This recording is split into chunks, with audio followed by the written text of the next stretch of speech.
Everyone, welcome back to my channel. এখন ঘড়ির কাঁটায় বাজে ওই সকাল 7টা মতো, আর এখন থেকে ব্লগটাকে শুরু করছি। আর আজকের বাইরের ওয়েদারটা দেখো, অনেক দিন পর মিষ্টি একটা সুন্দর ওয়েদার, কিন্তু আকাশ কালো করেই রয়েছে। এই বৃষ্টি, এই রৌদ্র, ওয়েদারের হাতছানি থেকে বাঁচার জন্য কখনো আমি ছাদে দৌড়ে যাচ্ছি, আবার কখনো বা নিচে। মানে এমন একটা ওয়েদার, কখনো বৃষ্টি হচ্ছে, কখনো রোদ উঠছে, মিলেমিশে একটা সুন্দর মিষ্টি ওয়েদার। আর এখন থেকে ব্লগটাকে শুরু করছি। তো সকালবেলা উঠেই দেখো, আমি এখন একটু যোগা প্র্যাকটিস করবো। তো প্রথমেই যেটা করবো সেটা হচ্ছে একটু জল খেয়ে নেব।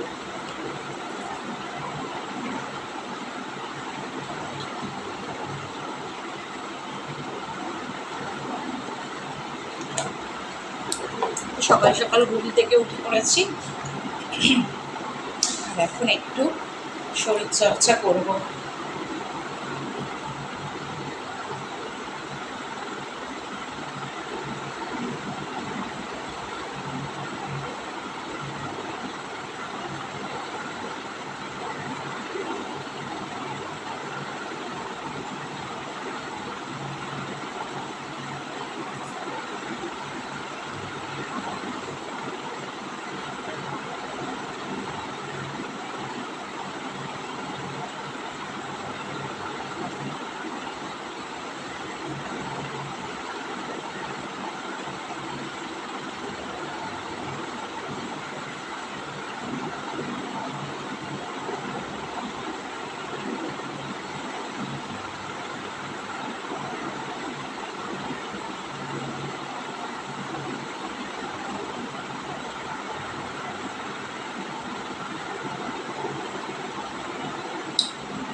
সকাল সকাল একটা মিষ্টি যোগা দিয়ে দিনটা শুরু হলো আমার।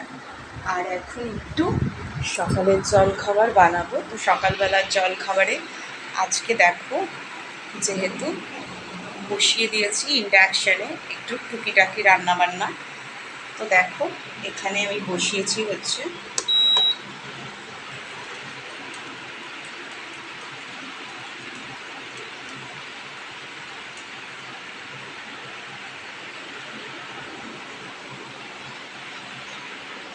তো ইন্ডাকশানে একটু অল্প করে ডাল, চাল, আলু দিয়ে একটু খিচুড়ি মতন বসিয়েছি সকালের জলখাবারে। আজকে রুটি করব না, তো সকালের জলখাবারে এটাই বসানো হয়েছে।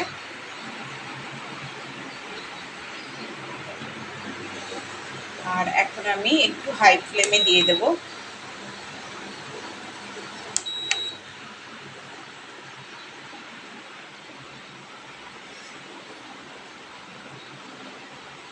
এদিকে আমি একটুখানি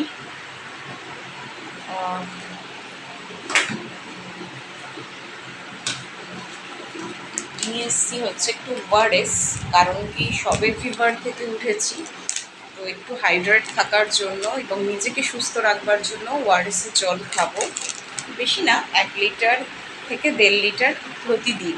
আর আমাদের এখন দেখেছো প্রায়শই ভাইরাল ফিভার হচ্ছে, আর ডক্টরের কাছে কিন্তু গেলে সবার প্রথমে যেটা দেয় সেটা হচ্ছে ওআরএস। ওআরএস কিন্তু একটা স্যালাইন জল, যেটা যে কোনো ধরনের ফিভার থেকে বাঁচার মানে সহজ উপায়।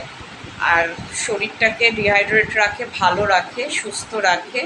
শরীরে জলের মাত্রা কমে গেলে ওআরএসটা খেলে কি হয়, জলটা পরিমাণ মতন বজায় থাকে, যেটা স্যালাইনের কাজ করে।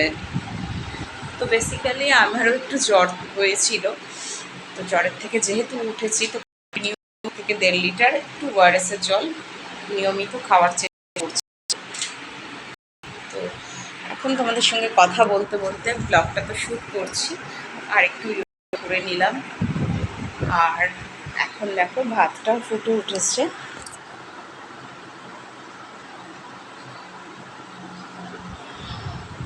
এই যে দেখো, ঠাকুর প্রণাম সেরে নিলাম সকাল সকাল উঠে, যেহেতু একটু ঠাকুর প্রণাম করি আমি, দিনটা ভালো কাটে আর কি।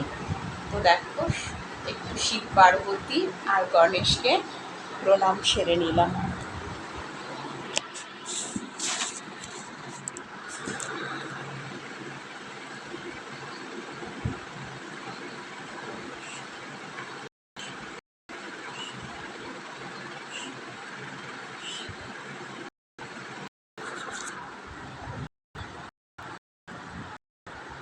আর রান্নাবান্নাগুলো এখন করছি।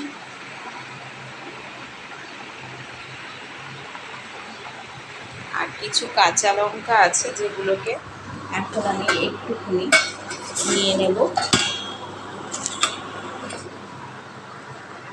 তো দেখো এইটার মধ্যে আছে কাঁচা লঙ্কা, পাতি লেবু, আর একটু লেবু না হলে না আমি আবার ভাত খেতে পারছিলাম। লেবু দিয়ে একটু ডাল দিয়ে ভালো লাগে, কাগজি লেবু, গন্ধরাজ লেবু বা পাতি লেবু। দেখো কাঁচা লঙ্কাগুলোকে ফাইনালি এখানটাতে রেখেছি এটার ভেতরে।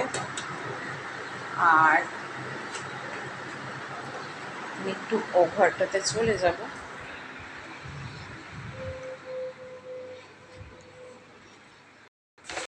এই ঘরটাতে এসছি ফাইনালি আমার ঠাকুরদের কাছে।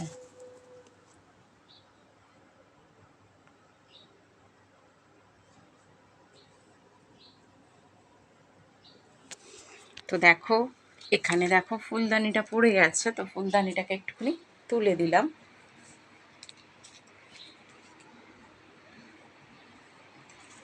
ওদিকের রুমগুলোতে একটুখানি জিনিসপত্রগুলো সরানো রয়েছে, সেগুলোকে এখনও ঠিক মতন সাজানো হয়নি।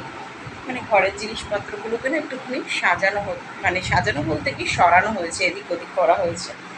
তো সেগুলোকে এখনও পুরোপুরি ঠিক করে উঠতে পারিনি। কোনো মতে এই রুমটাকে একটুখানি ঠিকঠাক করেছি। আর কিছু জামা কাপড় আছে, সেগুলোকে এখন একটু গুছিয়ে নেব।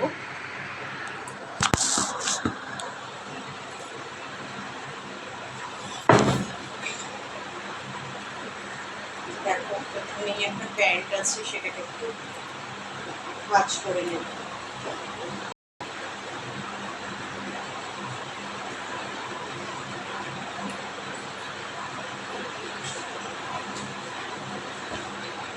তারপর দেখো একটা নাইটি আছে, তো এটাকে একটু ভাঁজ করে নেব।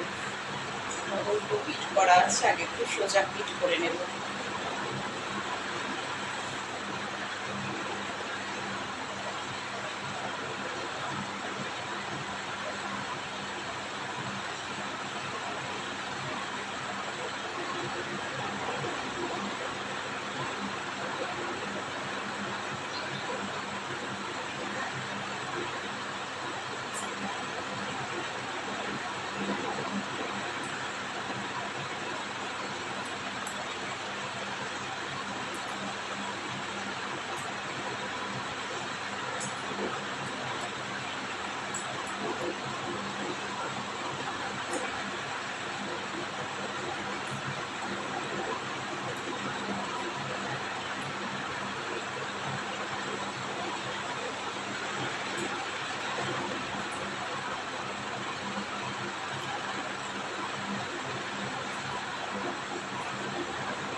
জামা কাপড় ভাঁজ করতে করতে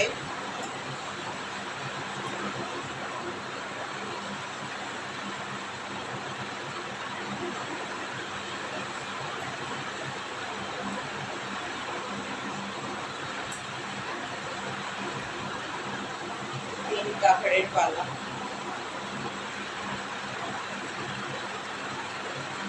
দেখো ফাইনালি সবগুলো জামা কাপড় প্রায় গুছিয়ে নিয়েছি এভাবে। আর দেখো এখন চেয়ারটার ওপরে সব কিছুই রাখলাম। আর এদিকে দুটো হ্যাঙ্গার রয়েছে, তো হ্যাঙ্গার দুটো আমি বাইরে ব্যালকনিতে দিয়ে দেব।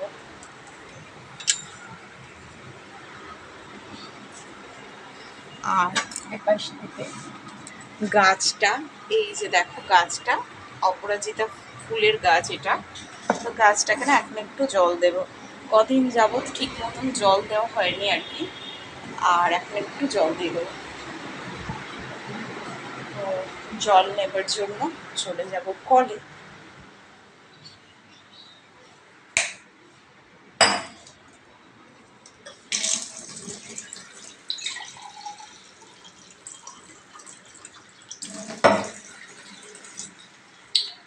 তো দেখো ফাইনালি আমি কলে চলে এসেছি, আর এই যে গ্লাসে করে একটু জল নিয়ে নিয়েছি আর এখন গাছে দিয়ে দেবো। তো দেখো গাছটা আমার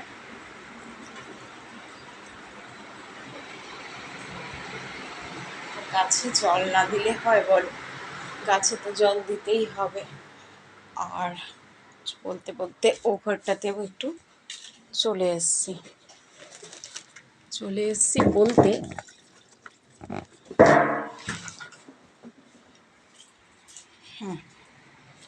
আর আজকে অনেক দিন পর গাছে না একটা জবা ফুল ফুটেছে জানো তো। আর দেখো দূর থেকেই দেখাচ্ছি,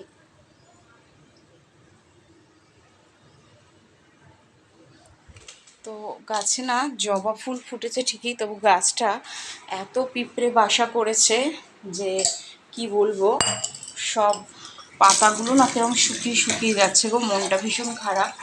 অনেক দিন পর আমি একটা লক্ষ্মী জবা গাছ লাগিয়েছি, ওই যে চুটকি চুটকি যে জবা ফুলগুলো হয় না রানী কালারের, ঠিক সেই। আর দেখো এর মধ্যে কি অবস্থা,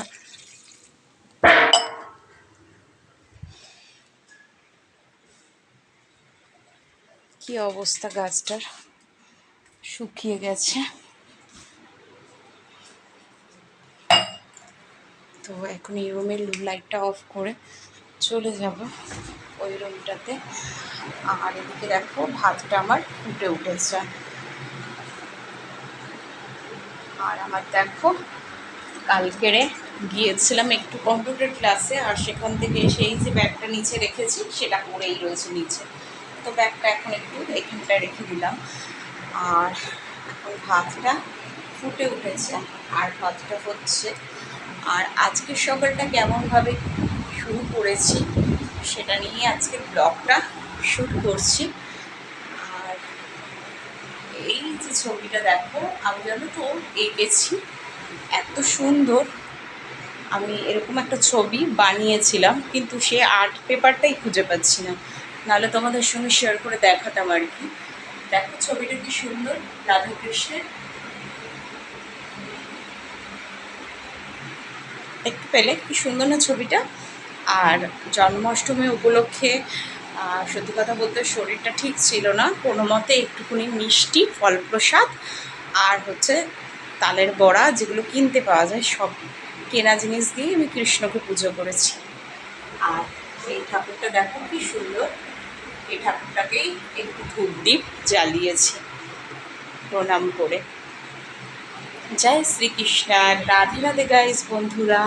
তো জন্মাষ্টমীতে আমার শরীরটা এবছর খারাপ থাকায় সেরকম ভালো কোনো ব্লগ দিতে পারিনি, তাই ভাবলাম আজকে একটু শরীরটা ঠিক হয়েছে তো আজকে একটা মিনি ব্লগ শ্যুট করি।